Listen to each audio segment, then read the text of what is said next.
దాచక నీ సంకల్పము తెలియజేయుచున్నావు. దయనొందిన నీ జనుల ముందు నడచుచున్నావు. దాచక నీ సంకల్పము తెలియజేయుచున్నావు. దయనొందిన నీ జనుల ముందు నడచుచున్నావు. దాటి వెళ్ళని కరుణామూర్తివై మనవి ఆలకించావు. దీర్ఘశాంతము గలవాడవై దీవించువాడవు.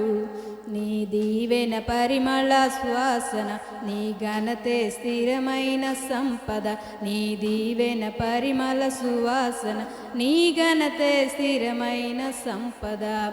దివినేలు స్తోత్రార్హుడా యేసయ్యా, దిగిరానయ్యున్న మహారాజు నీవయ్యా.